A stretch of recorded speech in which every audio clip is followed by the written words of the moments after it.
to show you how to make life a little easier by making some, make ahead meal. Now what I have right here is some ice water, and I got some organic potatoes on sale.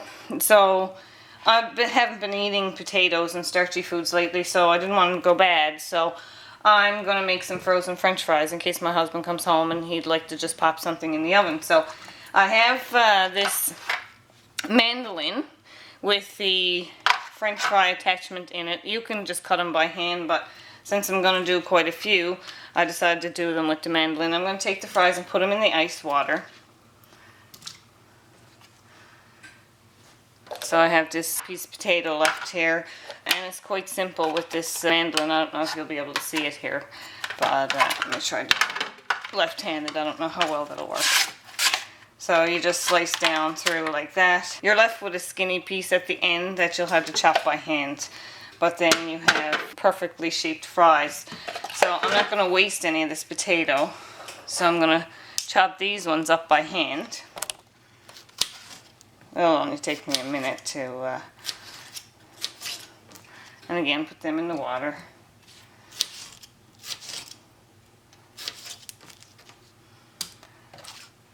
This mandolin I got a long time ago. I prefer to get a stainless steel one, but this is what I have, and it's, must be 15 years old.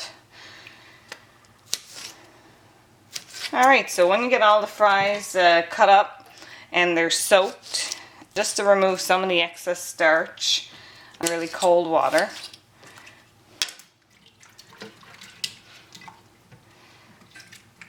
What I'm going to do then is I'm going to make sure all the starch is out of them, and then I'm going to get a baggie. I'll pat them dry a little bit, and in the baggie I'm going to put a liberal amount of fine sea salt and olive oil. And then I'm going to shake them up really well in the baggie and coat everything in just salt and olive oil and put them in my oven on a cookie sheet. Well, there'll be several cookie sheets because you want to make sure that they're not touching each other because you won't cook them evenly.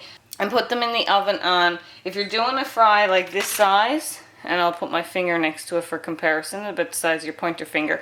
If you're doing a fry about that size, you're going to want them in there for about 15 to 20 minutes on 450 in the oven.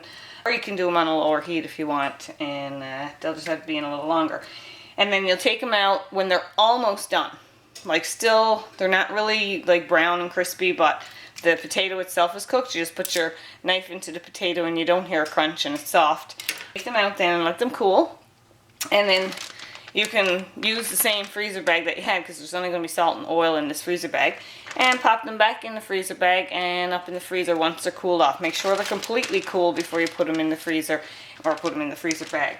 Alright, so that's a pretty simple recipe to make your own frozen French fries ahead of time, and then all you have to do is take them out of the freezer bag, as many as you want, just like any frozen French fries. Return them to the oven at probably like 350 for 10 or 15 minutes or even less, and you'll have your own homemade French fries. So that's pretty simple. Alright, I hope you enjoyed this video. Don't forget to subscribe, and thanks for watching.